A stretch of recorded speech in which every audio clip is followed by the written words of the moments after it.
নমস্কার বন্ধুরা, যোজনা কুকিং ব্লগে আপনাদের সকলকে স্বাগত। আবার একটা নতুন ভিডিও নিয়ে চলে এলাম। আজকে কি রান্না হবে আপনাদেরকে দেখাই। আজকে আমি রান্না করবো সয়াবিন আলুর তরকারি, কাঁচকলা ভাজা, বেগুন ভাজা।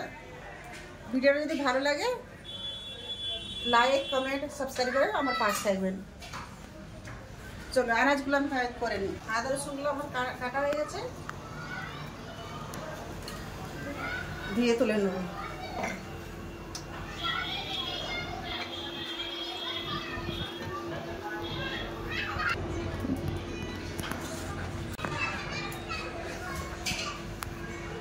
একদম নরম দেখো বেগুন।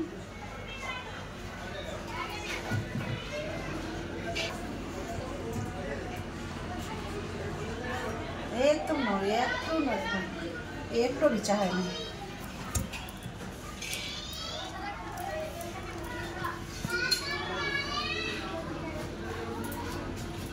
সব বেগুনগুলো একই রকম, কত সুন্দর, একটা বিচা হয়নি।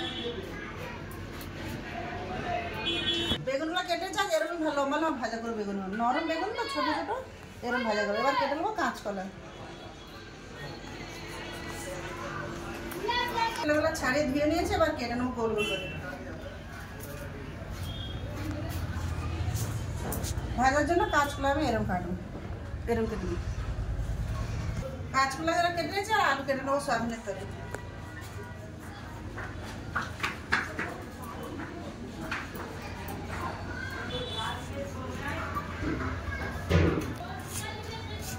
সয়াবিনের জন্য আলু কাটা হয়ে যাচ্ছে, পাশে পেঁয়াজ টমেটো কেটে নিয়েছি। এবার ধনে পাতা কেটে নিচ্ছি। ধনে পাতা কাটা হয়েছে,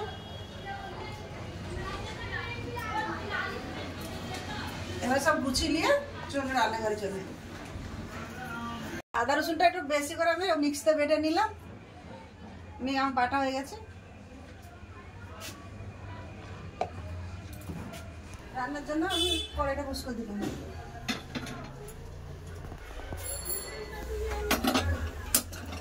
কড়াইটা গরম জল করে সয়াবিনগুলো ভিজে রাখছিলাম। সয়াবিনগুলো ভালো করে পরিষ্কার করে ধুয়ে তুলে নেব।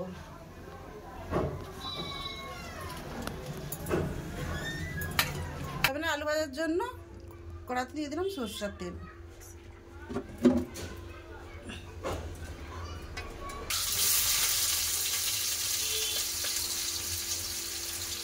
একটু হলুদ গুঁড়ো, লবণ,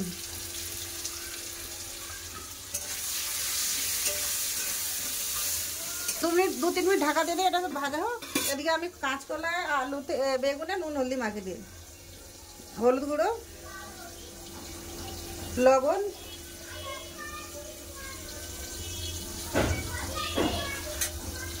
বেগুনে একটু লঙ্কা গুঁড়া দেবো, আর কাঁচকলা ভাজাতে লঙ্কা পেঁয়াজ বাটা দেবো। এক একটা বেগুন গায়ে ভালো করে লঙ্কা হলুদ আর লবণ ভালো করে মিশিয়ে দিয়েছি।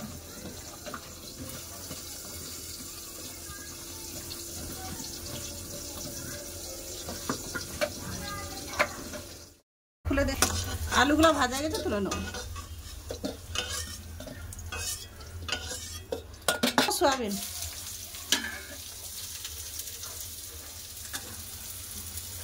একটু লবণ, হলুদ গুঁড়ো,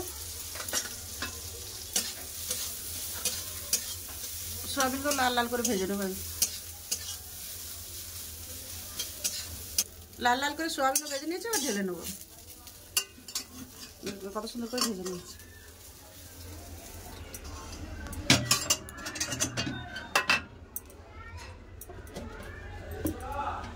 তরকারির জন্য কড়াই সরষের তেল,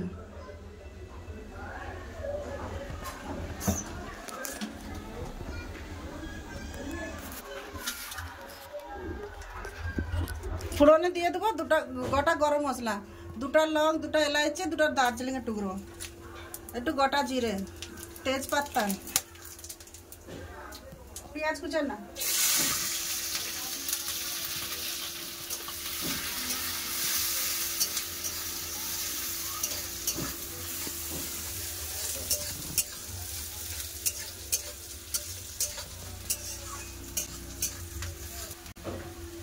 एक चम्मच आदा रसुन बाटा,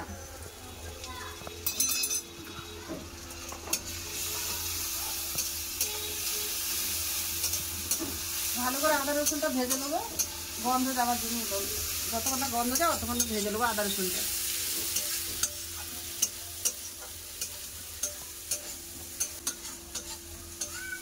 আদা রসুনের কাঁচা গন্ধটা চলে গেছে, দেবো টমেটো কুচানো, লবণ, স্বাদ মতন লবণ আমি এখনই দিয়ে দিচ্ছি।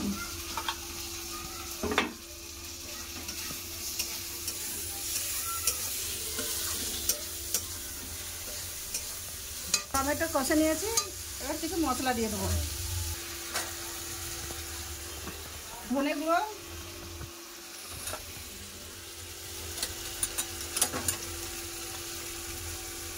লঙ্কা গুঁড়ো,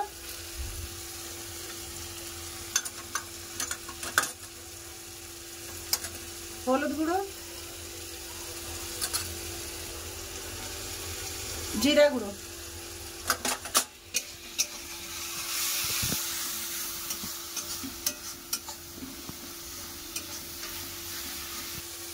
মশলা কষা লাগে তো দেখুন মশলা দিয়ে তেল ছেড়ে দিয়েছে, মশলা পুরো তেল ছেড়ে দিয়েছে। এবার দিয়ে দেবো সয়াবিন আর আলু, ভাজা সয়াবিন আলু। সয়াবিন আলুটা মশলা খুব ভালো করে কষে নেব, 5 থেকে 7 মিনিট কষে নেব।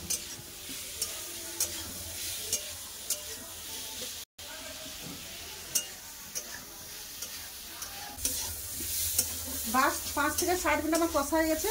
এবার জল দিয়ে দেবে, কষা হয়ে গেছে। কালার কত সুন্দর এসেছে। দিয়ে দিলাম জল,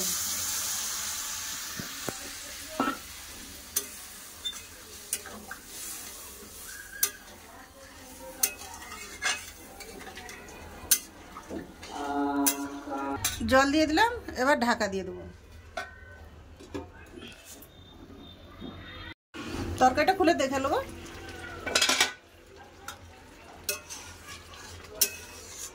তরকারিটা আবার একই হবে, বেশি ঝোল রাখবো না। আপনার দাদা খায় না, আমি আবার একটা লাতি খাবো। ব্যাস দিয়ে দিলাম ধনেপাতা কুচা, সামান্য একটু গরম মশলা গুঁড়া।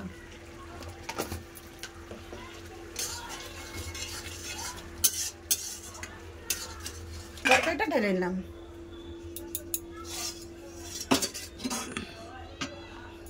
দিলাম বেগুন ভাজার তরে সরষের তেল দিয়ে দিচ্ছি। তেল গরম হয়ে গেছে, দিয়ে দেবো বেগুন।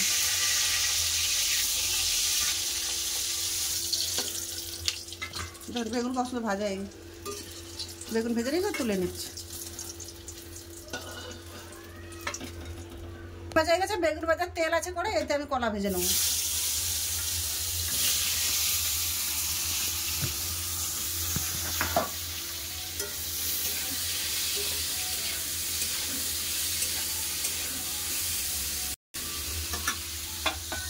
কলাটা ঢাকা দিলে 5 মিনিটের জন্য।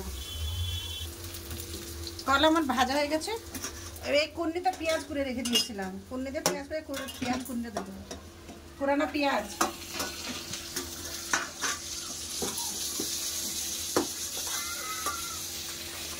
লঙ্কা গুঁড়ো, ভালো করে লঙ্কা দিয়ে পেঁয়াজ দিয়ে ভালো করে ভেজে 5 মিনিট তো ভেজে দিয়ে লাগলো। লঙ্কা পেঁয়াজ দিয়ে আমার কাঁচকলা ভাজা হয়ে গেছে। এবার ঢেলে নেবো।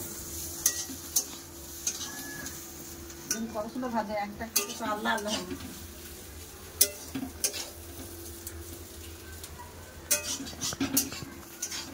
দুটো রান্না তো আমার হয়ে গেল। দুটো রান্না কিরকম হয়েছে বলবেন। আর দেখা হচ্ছে খাওয়ার টাইম। বন্ধু খেতে বসে গেছি, খাচ্ছি কাঁচকলা ভাজা দিয়ে। তুমি এখন কাঁচকলা ভাজা দেখো কিরকম হয়েছে।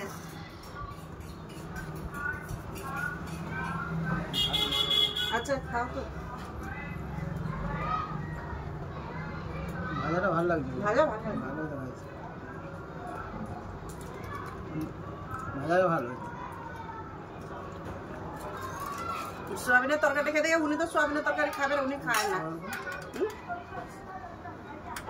ওনার কালকে টক ছিল আর বেগুন কলা ভাজা দিয়ে খাচ্ছে উনি।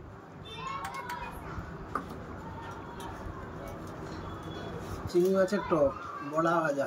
হ্যাঁ ওটা কালকে ছিল, ভালো হয়েছিল। দেখলেন অনেক দিনে তেঁতুল ছিল, ওই জন্য কালামটা লাগছে। টকটা কিন্তু ভালো লাগছে। টকটা কালকার মতো। বেগুনের সাথে সুন্দর ভাজা হবে। লাচি খেতে হয়েছে, লাচি বলে তরকারি হয়েছে। নিরামিষ কিন্তু খুব ভালো লাগছে, মানে এতটা ভালো লাগে বুঝতে পারি। খুব ভালো, এই সোয়াবিন আলুর তরকারি তো যথেষ্ট ভালো হয়েছে।